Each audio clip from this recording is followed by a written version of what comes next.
पूरा जरूर सुने, इससे आपको बहुत कुछ सीखने को मिलेगा। और गौतम बुद्ध की बातें और कहानियां अच्छी लगे तो वीडियो को लाइक जरूर करें और कमेंट में नमो बुद्धाय जरूर लिखें। एक बार एक व्यक्ति गौतम बुद्ध के पास आया और उनसे कहा, प्रभु, मैं अपने मन को काबू में क्यों नहीं रख पाता हूं? मेरा मन इधर उधर भागता रहता है और मेरे पास तो आपकी कृपा से सब कुछ है, पर फिर भी मैं खुश क्यों नहीं हूं? तभी गौतम बुद्ध बताते हैं कि कभी कभी अधिक लालच व्यक्ति के सोचने समझने की शक्ति को क्षीण कर देता है। ऐसा ही कुछ हुआ उस मछुआरे की लालची पत्नी के साथ। लालच से भरी कथा सुनाते हुए भगवान बुद्ध ने अपने शिष्यों से कहा, एक समय की बात है, सागर के मध्य में एक द्वीप पर एक टूटी फूटी झोंपड़ी थी, जिसमें एक मछुआरा अपनी पत्नी के साथ रहता था। मछुआरा नित्य जाल लेकर सागर तट पर जाता और मछलियां पकड़कर लाता। वह जो भी मछलियां पकड़ता सिर्फ निर्वाह के लिए ही होती थी। मछुआरा बड़ा ईमानदार और मेहनती था। एक दिन उसने अपना जाल डाला और जब उसे खींचा तो उसे कुछ भारी सा महसूस हुआ। वह मुश्किल से जाल को खींच पा रहा था, पर जाल को बाहर निकालने पर उसने देखा कि उसमें सिर्फ एक छोटी सी सुनहरे रंग की मछली थी। लेकिन वह कोई साधारण मछली नहीं थी। वह मनुष्य की आवाज में बोली, हे मानव, मुझे मत पकड़ो, मुझे नीले सागर की गहराइयों में ही रहने दो। मैं तुम्हारा उपकार कभी नहीं भूलूंगी। तुम्हारी यदि कोई इच्छा हो तो बताओ, मैं उसे पूरा करूंगी। यह सुनकर मछुआरा सोच में पड़ गया। उसने कहा, मुझे तुमसे कुछ नहीं चाहिए, जाओ निर्भय होकर नीले सागर में ही विचरण करो। यह कहकर उसने मछली को वापस सागर के जल में ही छोड़ दिया। जब वह घर लौटा तो उसकी पत्नी ने पूछा, आज कितनी मछलियां पकड़ी? तभी मछुआरे ने कहा, कुछ नहीं, आज तो सिर्फ एक छोटी सी सुनहरी मछली जाल में फंसी थी, जिसे मैंने वापस सागर में ही छोड़ दिया। वह मनुष्य की आवाज में बोल रही थी, मुझे छोड़ दो, बदले में कोई इच्छा हो तो बताओ, मैं उसे पूरा करूंगी। मैंने उससे बदले में कुछ भी नहीं मांगा और उसे छोड़ दिया, मछुआरे ने कहा। यह सुनकर उसकी पत्नी क्रोधित होकर बोली, अरे मूर्ख, भाग्य खुलने का एक अच्छा अवसर आया था, तुमने उसे व्यर्थ ही जाने दिया। कम कम खाने के लिए रोटी तो मांग ही ली होती उससे। सारा दिन सुबह से रात तक वह उसे बुरा-भला कहती रही। आखिर मजबूर होकर मछुआरा सागर तट पर सुनहरी मछली से रोटी मांगने के लिए गया। सागर के किनारे खड़े होकर उसने जोर से आवाज लगाई, मछली, ओ सुनहरी मछली, जरा मेरे पास आओ। उसकी आवाज सुनकर सुनहरी मछली किनारे पर आई। उसने मछुआरे से पूछा, वो बोलो, क्या चाहिए तुम्हें? मछुआरे ने कहा, मेरी पत्नी मुझ पर बहुत नाराज हो रही है, उसने मुझे तुम्हारे पास रोटी मांगने के लिए भेजा है। मछुआरे ने कहा। मछली के आश्वासन पर मछुआरे ने घर पहुंचकर देखा कि सचमुच वहां पर रोटियों का घेर लगा हुआ था। पत्नी ने कहा, घर में रोटियों की कमी नहीं है, पर कपड़े धोने वाले टब में छेद हो गया है। जाओ सुनहरी मछली से कपड़े धोने वाला नया टब भी मांग लाओ। मछुआरा पुनः सागर तट पर गया। उसने आवाज लगाई, मछली, ओ सुनहरी मछली, मेरे पास आओ। आवाज सुनकर सुनहरी मछली किनारे पर आई और मछुआरे से पूछा, गप क्या चाहिए तुम्हें? मेरी पत्नी को कपड़े धोने का एक टब चाहिए, मछुआरे ने कहा। मछली ने उसकी यह मांग भी पूरी कर दी। इसके बाद मछुआरे ने अपनी पत्नी के कहने पर अपनी झोंपड़ी की जगह नया घर मांगा। लेकिन उसकी पत्नी इतने पर भी संतुष्ट नहीं हुई। उसने खुद को एक सुंदर स्त्री बनाने की मांग रख दी। नया घर मिल जाने के बाद उसकी पत्नी पहले से भी अधिक गुस्से में थी। उसने मछुआरे से कहा, अरे मूर्ख, तुम्हें कोई भी अच्छी बात क्यों नहीं सूझती? तुमने नया घर मांगकर सोच लिया कि बस इतना ही काफी है। तुम उस सुनहरी मछली के पास जाओ और उससे कहो, मैं एक सुंदर स्त्री बनना चाहती हूं। मछुआरा अपनी पत्नी के कोप से डरता था, इसलिए वह फिर से समुद्र के किनारे पहुंचा और मछली को बुलाकर अपनी मांग बताई। मछुआरे की मांग पर मछली ने कहा, और जाओ, दुखी मत हो, जैसी तुम्हारी पत्नी की इच्छा है वैसा ही होगा। मछुआरा घर पहुंचा तो उसने देखा, इस बार उसके पुराने घर के स्थान पर एक 3 मंजिला भव्य मकान था, जिसमें कई नौकर चाकर काम में लगे थे और उसकी पत्नी एक ऊंची कुर्सी पर सजधज कर विराजमान थी। उसने अपनी पत्नी से कहा, कैसी हो मेरी सुंदर पत्नी। पत्नी यह सुनकर गुस्से में आग बबूला होकर चीख पड़ी, अरे बेशर्म, मेरी जैसी सुंदर स्त्री को अपनी पत्नी कहने की तुम्हारी हिम्मत कैसे हुई? नौकरों, इधर आओ, इस व्यक्ति को पकड़कर 40 चाबुक लगाओ, जिससे इसके होश ठिकाने आ जाए। आदेश पाकर नौकर दौड़ते हुए आए और उसकी गर्दन पकड़कर खींचते हुए अस्तबल में ले गए। वहां उसे चाबुक से इतना मारा कि वह बड़ी मुश्किल से खड़ा हो सका। इसके बाद उसकी पत्नी ने कहा, कब से तुम इस घर के नौकर हो? यह कहकर उसने एक झाड़ू थमाकर पूरे घर की सफाई का कार्य सौंप दिया। बेचारे मछुआरे का जीवन नर्क हो गया। मछुआरा सारा दिन सफाई में ही लगा रहता। गलती होने पर उसकी पीठ पर चाबुक लगाए जाते। वह सोचता, कैसी स्त्री है यह, अच्छे दिन आने पर अब मुझे अपना पति भी नहीं समझती।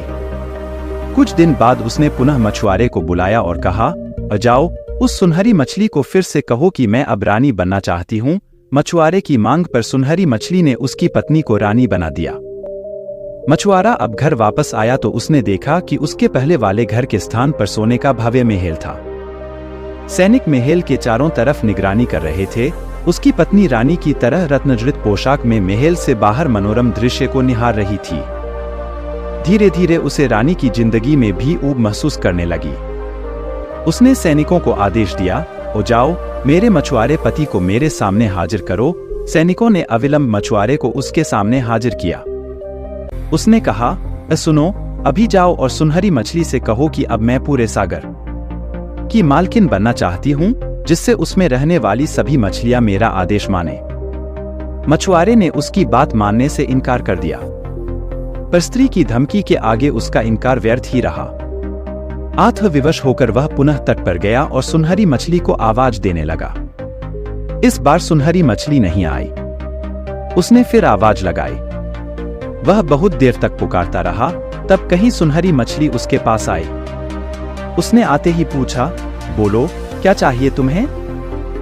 तब मछुआरे ने दुखी स्वर में कहा, मेरी पत्नी का लालच धीरे धीरे बढ़ता ही जा रहा है। अब वह सागर की मालकिन बनकर मछलियों पर राज करना चाहती है। सुनकर सुनहरी मछली ने इस बार मछुआरे को कुछ भी नहीं कहा। वह पीछे मुड़ी और सागर में जाकर विलुप्त हो गई। मछुआरा वापस पत्नी के पास गया। उसने देखा कि महल के स्थान पर अब पहले की ही तरह एक टूटी फूटी झोम पड़ी है। नौकर चाकर, सैनिक व बाग बगीचे सभी गायब हो गए हैं। झोंपड़ी के अंदर उसकी पत्नी फटे पुराने कपड़ों में दुखी होकर बैठी है। उसे अपने किए पर बड़ा पछतावा हो रहा है। मछुआरा व उसकी पत्नी दोनों पहले की ही तरह जीवन यापन करने लगे। मछुआरा रोज जाल लेकर सागर तट पर मछलियां पकड़ने जाता, पर उसके जाल में सुनहरी मछली फिर कभी नहीं फंसी। दोस्तों, ये दूसरी कहानी जरूर सुने, इसमें आपके लालच। एक गांव में एक धनी व्यापारी रहता था, जिसका नाम रामचंद था। रामचंद का जितना धन था, उतना ही लालच भी था। उसकी आंखों में सिर्फ पैसों की चमक ही थी और वह हर समय और जितना हो सके अधिक पैसे कमाने की चाहत में लिप्त रहता था। एक दिन रामचंद को गांव के एक वृद्ध ब्राह्मण ने अपने यहाँ बुलाया। वह ब्राह्मण बहुत ही निर्धन था, लेकिन उसके चेहरे पर शांति और संतोष की मुस्कान थी। रामचंद को उसकी ये आत्मा की शांति देखकर आश्चर्य हुआ। ब्राह्मण ने रामचंद से कहा, ओ बेटा, तुम्हारी धन संपदा बहुत बड़ी है, परंतु इसके बावजूद तुम्हारी आत्मा तृप्त नहीं है। धन का इस्तेमाल अच्छे कामों के लिए करो और लालच को दूर भगाओ। रामचंद ने उस ब्राह्मण की बातों को सुना, लेकिन उसके दिल में लालच की आग इतनी ज्यादा उमड़ चुकी थी कि वह उन शब्दों को अपने दिल और मन से नहीं समझ पा रहा था। कुछ दिनों बाद रामचंद को एक शानदार अवसर मिला। उसे एक लोभी सौदागर की सलाह मिली कि वह एक लोन कंपनी खोले। रामचंद को लालच ने उस सौदागर की बातों में फंसा दिया और उसने उस लोन कंपनी की शुरुआत कर दी। लोग लोन कंपनी से उधार लेने लगे और रामचंद का धन और जल्दी से बढ़ने लगा। वह और भी अधिक धन कमाने के लिए अपनी लोन कंपनी को और बड़ा करने की सोचने लगा, लेकिन धन कमाने की भूख उसके लालच को और भी बढ़ा देने लगी।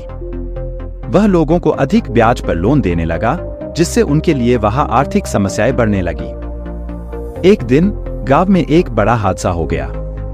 कुछ लोगों ने उस लोन कंपनी के खिलाफ विरोध प्रदर्शन किया और उसकी दुकान को जला दिया।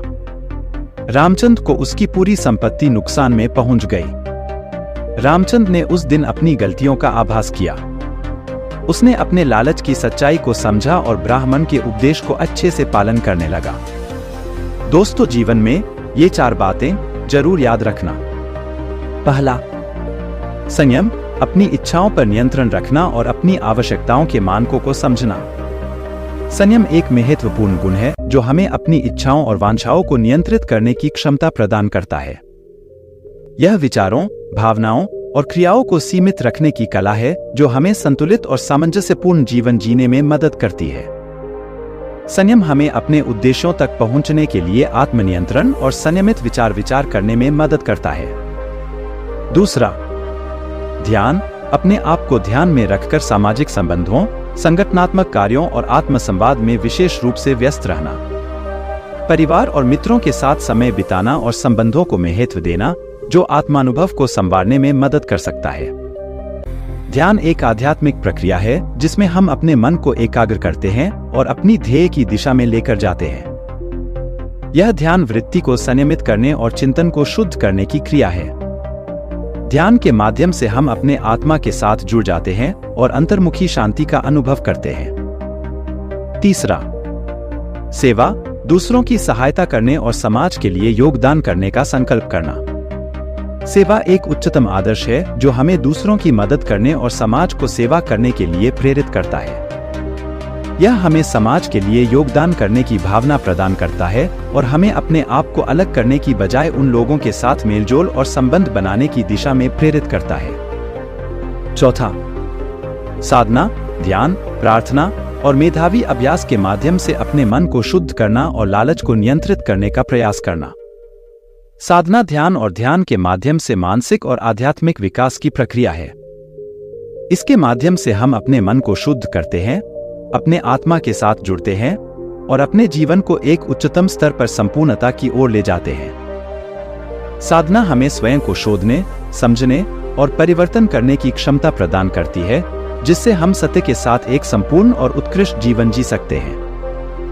वीडियो अगर अच्छी लगी हो तो वीडियो को लाइक कर दे और चैनल को सब्सक्राइब कर ले और कमेंट में नमो बुद्धे जरूर लिखें।